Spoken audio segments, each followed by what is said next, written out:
We are like clay, static, unrecognizable, nothing.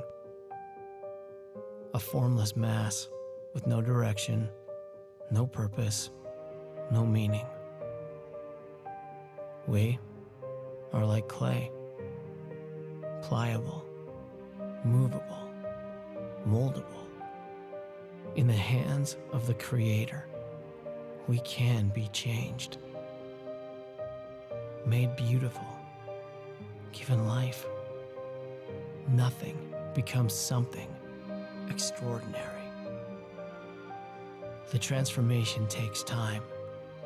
The process is tedious, difficult, painstaking. But soon, we see the beginnings of something wonderful. The formless takes shape. The unrecognizable finds its identity. The meaningless is given purpose. From nothing comes beauty. We are like clay, each piece different than the next, given unlimited potential in the hands of the potter. That video will preach. Today I want to talk about a time where Jennifer, our daughter Sydney, and I were like clay. It was a time when we were serving as missionaries in southern Mexico, and although from the stage here I've told you about our time where we were called to become full-time missionaries and what that looked like, and then also about our ending when God called us back from the field, even though we didn't want to be called back. I've yet to share a story about our time during that moment of our lives where we were serving in southern Mexico in a city called Tapachula. And since this story relates to Thanksgiving, which is in about a week and a half, really? I think it's appropriate. And so, in the fall of 2018, we found ourselves as full-time missionaries in southern Mexico.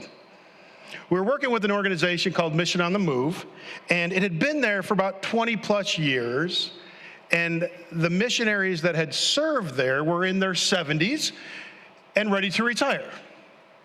And so the organization was looking for individuals to come and, inherit the ministry from them and continue it. And this focus that started down in southern Mexico was a home called albergues, a home for those that don't have homes.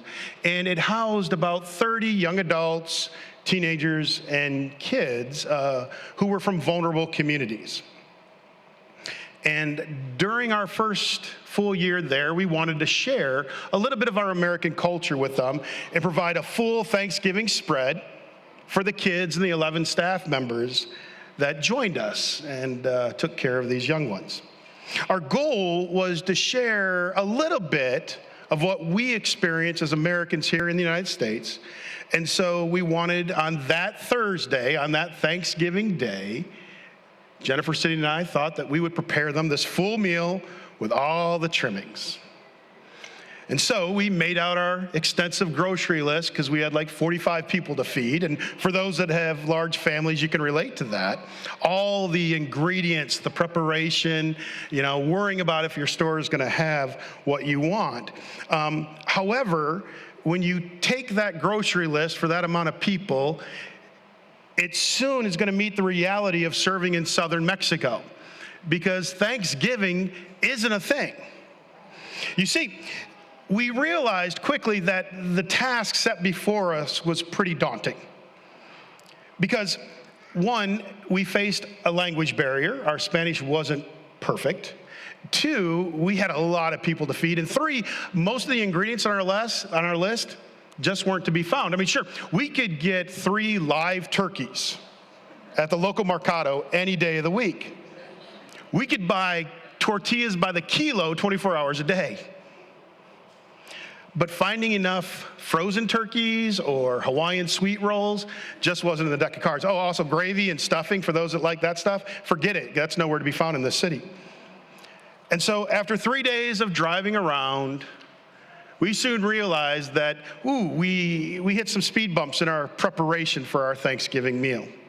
Regardless, we got the ingredients that we could find, went back to the homes, started cooking our turkeys, mashing up the potatoes, trying to figure out how to make some sort of gravy.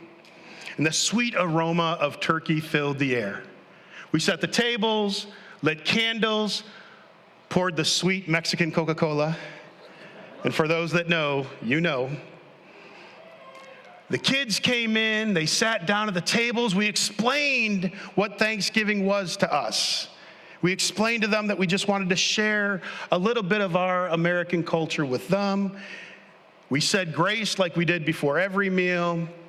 And then as the proud Tio, uncle of the homes, I was waiting for the sound of "Que rico," how delicious. However, like most things in cross-cultural ministry, they don't go as well as you planned. So we prepare this meal with love and a sense of wanting to share. But to most kids around the world, especially to those smiling faces, it's just Thursday. And it really hit home for me when that little smiling kid right there in the right, Danny, he said, "Tio, ¿dónde están los frijoles y arroz?" Uncle, where's the rice and beans?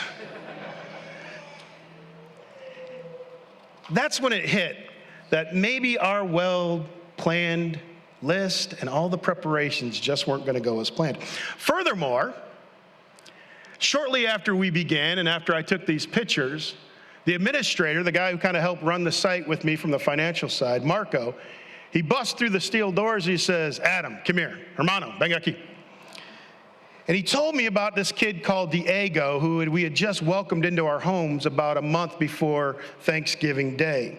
And he was a teenager that we picked up from the local government orphanage. He ran away from school earlier that day, and he frantically explained to me that, hey, if we don't find this kid, you and I, brother, we're going to jail. Because he was our responsibility. And I ain't gonna lie, folks, I've been to the Mexican jails in southern Mexico, and this is not a place you want to be. And so leaving Jennifer and Sydney with the rest of the house moms, the house dads and I got in our vehicles for the mission site, and we left my delicious Thanksgiving meal to go find young Diego. Our beautiful day had turned tragic. And so as followers of Christ, what do we do when our plans don't go as well as we want them to? What happens when we have all these expectations for our family and our friends, the ministries that we lead, maybe a Bible study that you might lead here at the church, your efforts on your job, or for some of the kids, how much studying you did for a test? What happens when all of that planning just falls apart? Now, regardless of where you're at in your walk of faith, you're going to experience seasons of failure, rejection, and confusion. But let me tell you, this is nothing new for a Christian. In our text today, Paul writes about how ministry for him was full of tribulations, yet he never lost heart of his mission and to share the gospel of Jesus Christ with a lost and broken world. So in 2 Corinthians 4, 1-12, I want to read what Paul has to say about failure and rejection, but focusing on the main thing. Therefore, since by God's mercy that we are engaged in this ministry, we do not lose heart. We've renounced the shameful, underhanded ways. We refuse to practice cunning or to falsify God's word. But by the open statement of truth, we commend ourselves to the conscience of everyone in the sight of God. And even if our gospel is veiled, it is veiled to those who are perishing. In their case, the God of this world has blinded the minds of unbelievers to keep them from seeing clearly the light of the gospel of the glory of Christ, who is the image of God. For we do not proclaim ourselves. We proclaim Jesus Christ as Lord and ourselves as your slaves for Jesus' sake. For it is the God who said, light will shine out of darkness, who has shown in our hearts to give the light of the knowledge of the glory of God in the face of Christ.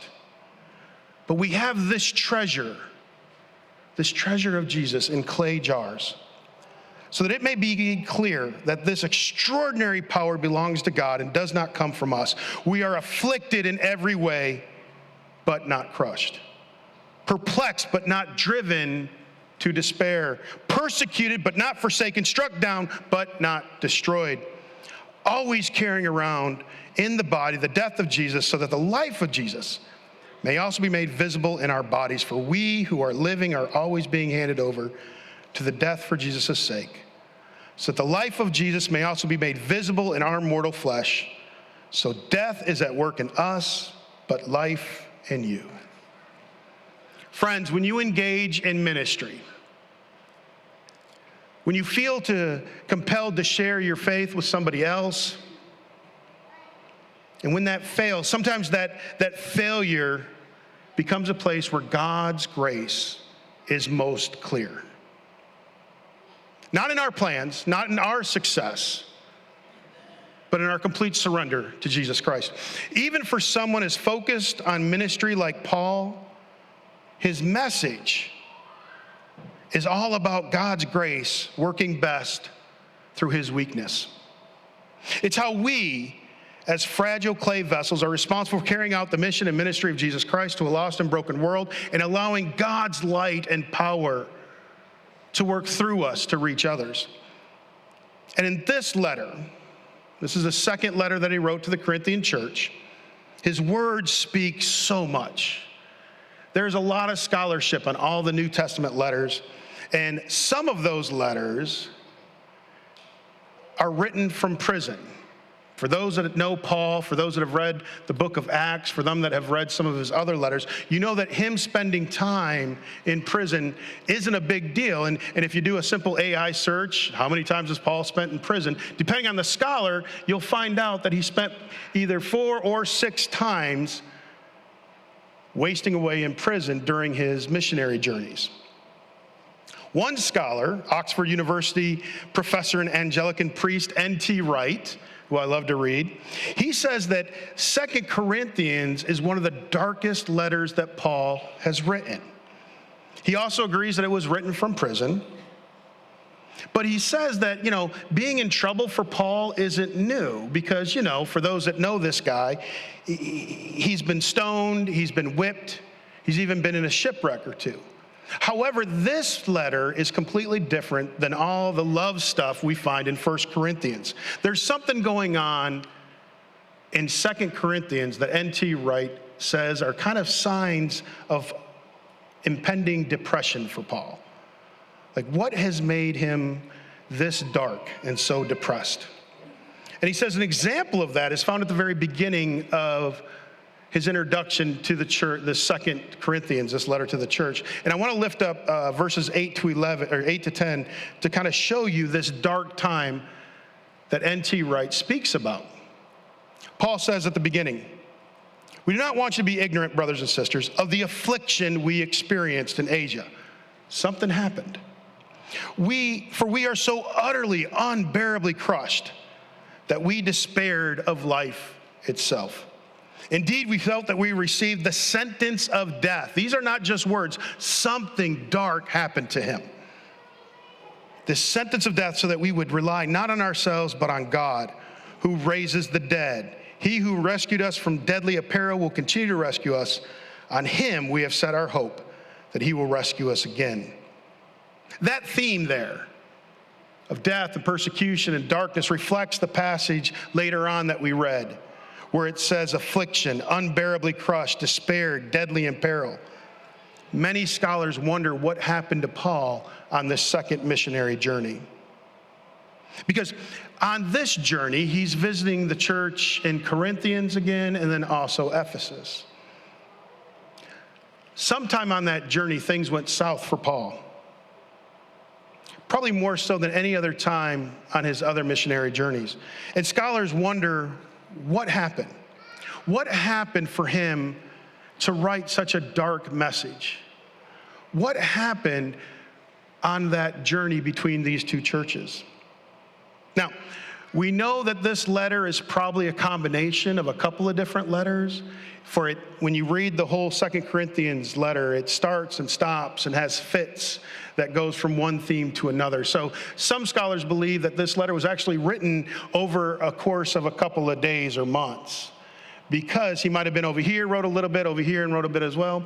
But regardless of how the letter was actually written, we're just grateful that it came down to us, because within that letter, a lot of focus for Paul, unfortunately, is lost in a lot of the words, because the core message for Paul was lifted up today, earlier, especially in verses 4, 5, and 6.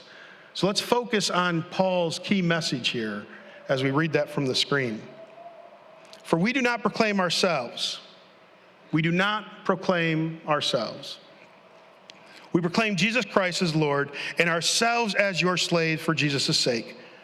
For it's in God who said, light will shine out of darkness, who has shone in our hearts to give the light of knowledge of the glory of God in the face of Christ. Paul knows that there is a paradox in a Christian's walk. He knows that humans tend to crave attention and honor. He also knows that we're just frail clay jars. But that weakness doesn't disqualify us from being witnesses to Jesus to the world. Because in that witness, in that frailty, in that vulnerability, friends, in our brokenness, it's in those moments where God's grace works best. And for Jennifer, Sydney, and I, our weakness, our brokenness was revealed to us Thanksgiving evening of 2018.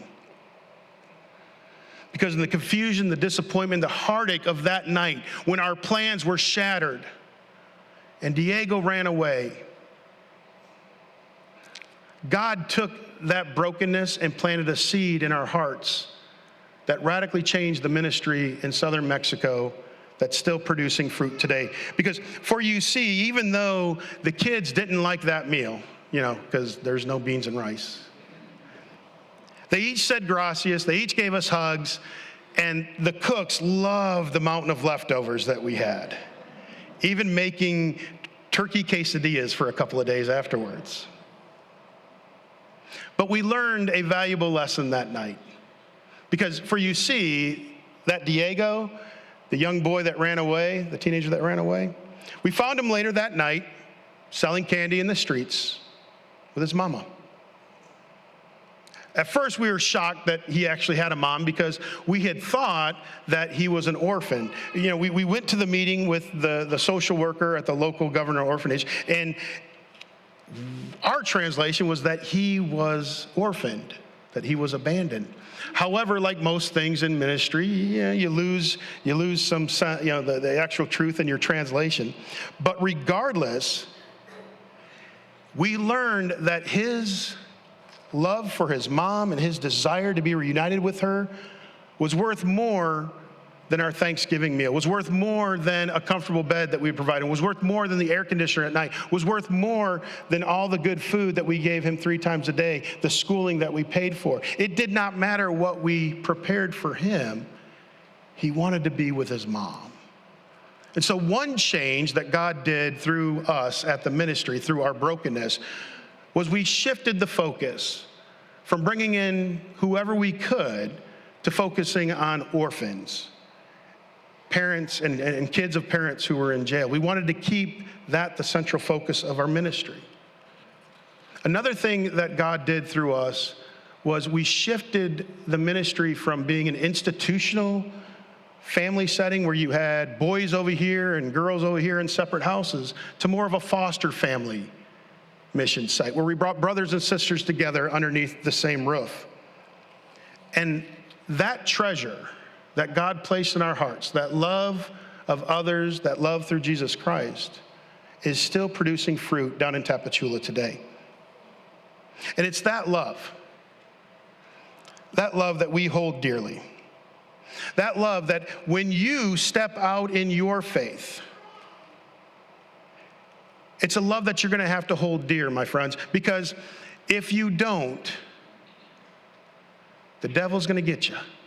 Because if you don't do it for the glory of God, if you don't do ministry for the glory of God, whether it's here in Brandon, the surrounding Tampa Bay area, here at St. Andrews, or if you're called to the ends of the earth like we were at one time, if you seek the glory of God in everything you do, you will experience failure.